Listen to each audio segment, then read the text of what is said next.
Hello friends, स्वागत है आपका ग्रो क्लासेस में। चलिए आज से हम लोग एसएससी जीडी के लिए मैथ की क्लास शुरू करेंगे। सबसे पहले हम लोग शुरुआत से करेंगे नंबर सिस्टम से हम लोग एसएससी जीडी के लिए ये क्लास शुरू करने जा रहे हैं। तो सबसे पहले हम लोग सीखेंगे संख्याएं क्या होती हैं। नंबर सिस्टम में जो संख्याएं होती हैं, सम संख्या, विषम संख्या और सहभाज्य संख्याएं, इस तरह की जो संख्याएं होती हैं उन्हें सीखेंगे पहले आज के लेक्चर में। कल से हम लोग प्रॉपर क्लास स्टार्ट करेंगे। तो आज से सबसे पहले हम लोग देखते हैं स्थानीय मान निकालना सीखेंगे। स्थानीय मान कैसे निकालेंगे? स्थानीय मान को इंग्लिश में कहते हैं प्लेस वैल्यू। तो हम लोग नॉर्मल तो स्थानीय मान निकालना जानते हैं, बचपन से सीखते आ रहे हैं। जैसे ये कोई संख्या दी गई है, इसमें 7 का स्थानीय मान क्या होगा तो आप लोग निकाल लेंगे। इसमें स्थानीय मान निकालते समय आप लोग याद रखेंगे, जो 4 होता है वो 10 की पावर 0 के गुणज में होगा, 5 होगा 10 की पावर 2 के गुणज में होगा, 7 ये 10 की पावर 3 के गुणज में होगा, ये 10 की पावर 1 के गुणज में होगा, ये 10 की पावर 2 के गुणज में। इसी तरह इधर बढ़ते जाएंगे। इकाई का अंक 10 की पावर 0 के गुणज में होता है, बाकी के आगे के अंक उसी तरह आगे से आप बढ़ते जाएंगे। तो हम लोग देखेंगे 7 का स्थायी मान यहाँ पे क्या होगा, 7 और यहाँ पे कितने गुणज में है ये, 1 2 3, 10 की पावर 2 के गुणज में है, 10 की पावर 2, मतलब 7 का स्थानीय मान आ जाएगा 700। ये 7 का स्थानीय मान आ जाएगा। अब चलिए देखेंगे दशमलव वाली संख्याओं का स्थानीय मान कैसे निकालते हैं। जैसे संख्या दी गई है, ये संख्या दी गई, इसमें बोल दिया गया दशमलव के दाईं तरफ जो 2 आ रहा है, ये 2, इसका स्थानीय मान क्या होगा। तो आप लोग इसे कैसे निकालेंगे, ये आप लोगों ने पहले नहीं सीखा होगा। चलिए इसको देखते हैं कि 2 का स्थानीय मान कैसे निकालेंगे। तो हमने आपको बताया जो इधर की संख्याएं होती है वो 10 की पावर प्लस के गुणज में होती हैं, और जो दशमलव के इस साइड की जो ये संख्याएं होती है वो सब 10 की पावर माइनस के गुणज में होती हैं। तो हम लोग देखेंगे 3 है, वो जो 3 है वो 10 की पावर माइनस 1 के गुणज में है, 2 ये 2 10 की पावर माइनस 2 के गुणज में है। तो जो 2 है इसका स्थानीय मान होगा 2 गुणे 10 की पावर माइनस 2, यानी कि 2/100, ये 2 का स्थानीय मान होगा। तो इस तरह से हम लोग स्थानीय मान निकालेंगे। अब चलिए देखते हैं जातीय मान। जातीय मान क्या होता है? जातीय मान मतलब होता है, इसे इंग्लिश में बोलते हैं फेस वैल्यू। तो इंग्लिश से आप लोग समझ जाएंगे इसकी फेस वैल्यू मतलब जो जिस तरह का दिखता है वो उसी तरह का होगा, वही हमारा होता है जातीय मान। फेस वैल्यू वही होती है। जैसे 8 3 7 2, इस संख्या में पूछा है 3 की फेस जातीय मान क्या होगा, या फेस वैल्यू क्या होगा, 3 की जातीय मान 3 होगी। 7 का पूछा जाए तो 7 होगा। जिस संख्या का पूछ दिया जाए वो वही संख्या उसका जातीय मान होती है। तो इस तरह से आप लोग स्थानीय मान और जातीय मान सीख गए। चलिए आगे देखते हैं, आगे कौन सी हेडिंग, आगे हमारी हेडिंग है द्विक अभाज्य संख्याएं, ट्विन प्राइम नंबर। ये क्या होते हैं? ऐसी संख्याएं जिनका डिफरेंस दोनों का बीच में, दोनों संख्याओं का डिफरेंस 2 और दोनों अभाज्य संख्याएं हों, प्राइम नंबर हों, वो संख्याएं द्विक अभाज्य संख्याएं कहलाती हैं। जैसे 5 और 7, ये दोनों ए बी अभाज्य संख्या है, ए बी अभाज्य संख्या, इनके बीच का अंतर कितना है, 2 है। अब इसी तरह देखेंगे 17 19, इनके बीच का डिफरेंस 2 है, और दोनों 17 भी अभाज्य संख्या है, 19 भी अभाज्य संख्या है। तो ये द्विक अभाज्य संख्या होंगी। काफ़ी बार ये क्वेश्चन ग्रुप डी और एसएससी काफ़ी एग्जाम में पूछा गया कि द्विक अभाज्य संख्याएं निम्न में से कौन सी हैं। तो इस तरह से आप लोग ध्यान रखें कि दोनों अभाज्य संख्याएं होंगी और दोनों संख्याओं के बीच का अंतर 2 होना चाहिए, तो वो दोनों द्विक अभाज्य संख्या होंगी। जैसे और देख लेते हैं 71 73, इसमें भी दोनों के बीच का अंतर 2 है और दोनों अभाज्य संख्या, इनमें किसी संख्या का भाग नहीं जाएगा। तो इस तरह से हम लोगों ने देखा कि द्विक अभाज्य संख्याएं क्या होती हैं। अब चलिए अगली संख्या देख लेते हैं, सही अभाज्य संख्या। सही अभाज्य संख्या को प्राइम नंबर। सही अभाज्य संख्याएं क्या होती हैं? वे संख्याएं जिन संख्याओं का जो 2 संख्याएं दी गई होंगी उनका आपस में एक दूसरे में भाग ना जाए, किसी अन्य संख्याओं से डिविजिबल हों, तो वो सही अभाज्य संख्या कहलाती हैं। या दूसरे शब्दों में कहें, जिन दोनों जो संख्याएं दी गई हैं 2, उनका एचसीएफ 1 हो तो वो अभाज्य संख्या होती है, या उनका बीच का उनका जो गुणनफल है वो 1 हो, ऐसी संख्याएं सही अभाज्य संख्याएं होती हैं। जैसे 9 और 4, ये दोनों सही अभाज्य संख्याएं, क्योंकि इनके बीच का जो एचसीएफ है वो 1 आ रहा है, और ये भी संख्या किसी अन्य संख्या से विभाजित है, ये भी संख्या किसी अन्य संख्या विभाजित है, और ये दोनों संख्याएं आपस में विभाजित नहीं है, इनका एचसीएफ है वो 1 है। तो इसलिए ये दोनों संख्याएं आपस में सही अभाज्य संख्याएं होंगी। जरूरी नहीं है कि दोनों संख्याएं भी अभाज्य संख्याएं होनी चाहिए, ऐसा कोई जरूरी नहीं है, लेकिन दोनों संख्याओं के बीच का जो एचसीएफ है वो 1 आना चाहिए, तो ऐसी संख्याएं सही अभाज्य संख्याएं होंगी। जैसे 9 और 4 हो गया, 5 6 हो गया, 8 3 हो गया, ये सभी संख्याएं सही अभाज्य संख्या, इनका आपस में एक दूसरे में भाग नहीं जा रहा है, और इनका एचसीएफ है वो भी 1 आ रहा है, या इनका कोई दोनों में कोई एक उभयनिष्ठ गुणनखंड नहीं है। जैसे कोई दोनों संख्या किसी एक नंबर से, एक को छोड़ के किसी दूसरे नंबर से विभाजित नहीं होनी चाहिए, ऐसी संख्याएं सही अभाज्य संख्याएं कहलाती हैं। अब चलिए अगला देखते हैं, अगला कौन सा है हमारा, प्राकृत संख्या। गिनती के जो नंबर होते हैं वो प्राकृत संख्या, गिनती के नंबर कहाँ से शुरू होते हैं? 1 से शुरू होते हैं, 1 2 3 dot dot dot dot infinite तक। ये सभी संख्याएं प्राकृत संख्या होती है। गिनती जीरो यहाँ से निकालने के, जीरो को छोड़ के बाकी जितनी भी संख्याएं होती हैं एक से लेके पॉजिटिव संख्या होती है एक से लेके इनफाइनाइट तक, वो सभी प्राकृत संख्याएं होती हैं। चलिए देखते हैं अगली संख्याएं कौन सी हैं। अगली संख्याएं हमारी सम संख्याएं, ऐसी संख्याएं जो दो से विभाजित हों, दो से विभाजित होने वाली सभी संख्याएं प्राकृत संख्याएं कहलाती हैं। दो से विभाजित होने वाली सभी संख्याएं प्राकृत संख्याएं कहलाती हैं। जैसे 4, दो से विभाजित होने वाली सभी संख्याएं सम संख्याएं कहलाती है। जैसे 4, 6, 8, 10, 12। इसी तरह से जो भी संख्याओं में, जिन भी संख्या में 2 का भाग चला जाएगा वो सभी संख्याएं सम संख्याएं होंगी। चलिए देखते हैं विषम संख्याएं क्या होती हैं। विषम संख्याएं देखेंगे ऐसी संख्याएं जो 2 से विभाजित ना हो, 2 से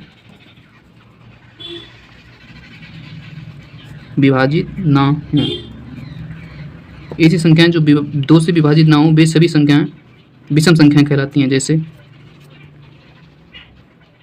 1, 3, 5, 7, 9, 11, इसी तरह से इनफाइनाइट तक। ऐसी संख्याएं जो ये सभी संख्याएं 2 से विभाजित नहीं है, इसलिए ये विषम संख्याएं।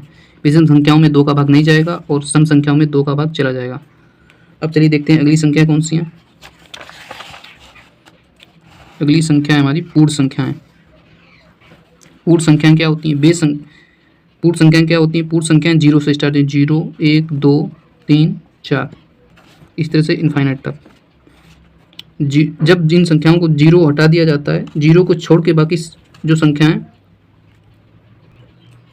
0 को छोड़ के जब ये संख्याएं लिखी जाती हैं तो ये संख्याएं यहाँ से यहाँ तक की कौन सी संख्या, ये भी हमने आपको पीछे बताया कि प्राकृत संख्या। जब इन संख्याओं में 0 को भी शामिल कर लिया जाता है तो वो संख्याएं पूर्ण संख्या हो जाती है, या इंग्लिश में बोले तो होल नंबर हो जाती हैं। होल नंबर में 0 भी इंक्लूड किया जाएगा और प्राकृत संख्याओं में 0 को इंक्लूड नहीं किया जाएगा। तो जब होल नंबर पूछा जाएगा तो आप लोग 0 को भी इंक्लूड कर लेंगे। जैसे क्वेश्चन में बोला जाता है कि सभी पूर्ण संख्या 1 से 10 तक की सभी पूर्ण संख्याओं का औसत क्या होगा, तो आप लोग 0 से 9 तक गिन लेंगे तो इसमें 10 संख्याएं हो जाएंगी। तो इनका औसत निकाल लेंगे। जब बोला जाए कि प्रथम 10 प्राकृत संख्याओं का औसत क्या होगा, तो प्राकृत संख्याओं में 0 को आप लोग इंक्लूड नहीं करेंगे।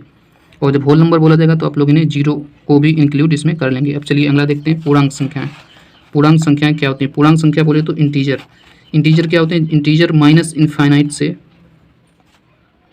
डॉट डॉट डॉट -3, 2, 1, 0, इधर फिर +1, +2, इधर डॉट डॉट इनफाइनाइट तक। माइनस इनफाइनाइट से प्लस इनफाइनाइट के बीच की जितनी भी संख्याएं होती हैं वो सभी संख्याएं इंटीजर कहलाती हैं, पूर्णांक संख्या कहलाती हैं। अब चलिए देखते हैं अभाज्य संख्याएं। अभाज्य संख्याएं क्या होती हैं? ऐसी संख्याएं जिनका HCF 1 हो या वो संख्याएं किसी एक के अलावा किसी दूसरी संख्या से विभाजित ना हो, वो सभी संख्याएं अभाज्य संख्याएं होती हैं। अभाज्य संख्याएं जैसे सबसे छोटी अभाज्य संख्या कौन सी होती है? 2, इसके बाद 3, 5, 7, 11, इसी तरह से ये जो संख्याएं होती हैं इनका सबका, ये सभी संख्याएं 1 से विभाजित होंगी, 1 के अलावा और किसी नंबर से विभाजित नहीं होंगी।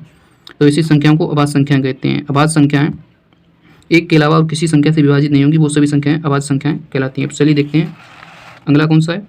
पूर्णकालिक संख्याएं। पूर्णकालिक संख्याएं मतलब परफेक्ट नंबर। परफेक्ट नंबर क्या होते हैं?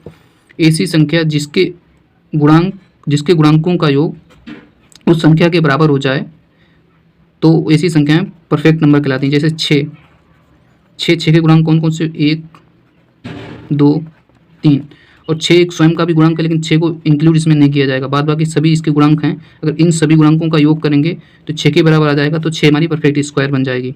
परफेक्ट नंबर स्क्वायर नहीं, सॉरी, परफेक्ट नंबर बन जाएगी। जैसे 3, 2, 5, 1, 6, इनका योग किया हमने तो 6 के बराबर आया, तो ये हमारी परफेक्ट नंबर है। अब चलिए अगला देखते हैं 28 देख लेते हैं। 28 का देखेंगे 1, 2, 4, 7,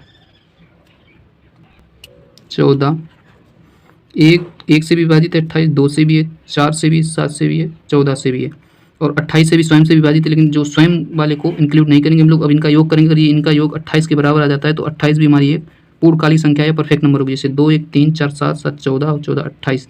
तो इन संख्याओं के 28 के गुणांकों का योग भी 28 के बराबर आ रहा है, तो ये भी एक पूर्णकालिक संख्या है, परफेक्ट नंबर हो गई। तो साथियों ये थी आज की क्लास। आज हमने संख्याओं के बारे में जाना कि कौन कौन सी संख्याएं होती हैं। अब चलिए एक और देख लेते हैं हम लोग, इसमें शायद छूट गया है वो परिमेय संख्याएं। परिमेय संख्याएं कौन सी होती हैं उन्हें भी देख लेते हैं।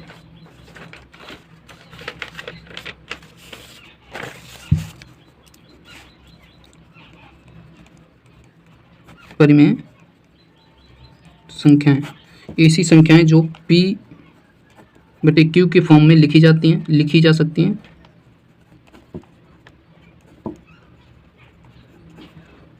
P बटे Q के फॉर्म में लिखी जा सकती हैं, और इन दोनों संख्याओं का जो HCF है वो 1 होना चाहिए। ये दोनों आप लोग परिभाषा इसकी याद रखेंगे, 2 पॉइंट याद रखेंगे। एक तो ये P बटे Q के फॉर्म में लिखी जा सकती है, जैसे Q वहाँ पे 0 नहीं है, Q does not equal to 0, Q does not equal to 0, और P और Q हैं जो इन दोनों संख्याओं का HCF होना चाहिए वो 1 होना चाहिए।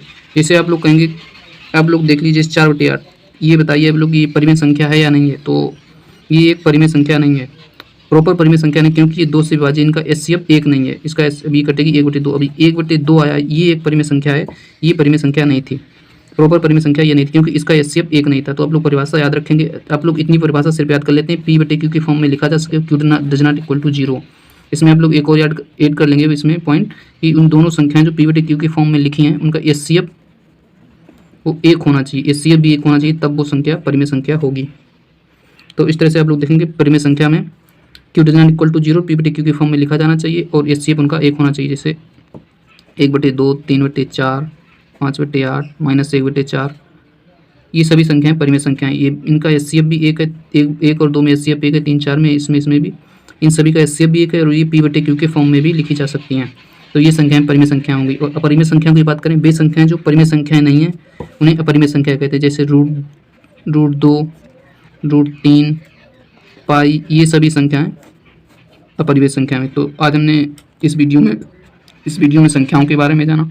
अब कल हम लोग इसका अगला लेक्चर करेंगे नंबर सिस्टम का, जिसमें कोई एक टॉपिक कवर करेंगे, जैसे नंबर ऑफ जीरो, शेषफल या डिविजिबिलिटी, इसमें से कोई एक टॉपिक कल आपको कराएंगे नंबर सिस्टम का। और साथियों, अगर आज आपको ये क्लास अच्छी लगी हो तो ग्रो क्लासेस को सब्सक्राइब करें और वीडियो को ज़्यादा से ज़्यादा लाइक करें और अपने दोस्तों के बीच शेयर करें। मिलते हैं नेक्स्ट वीडियो में, तब तक के लिए जय हिंद, थैंक यू।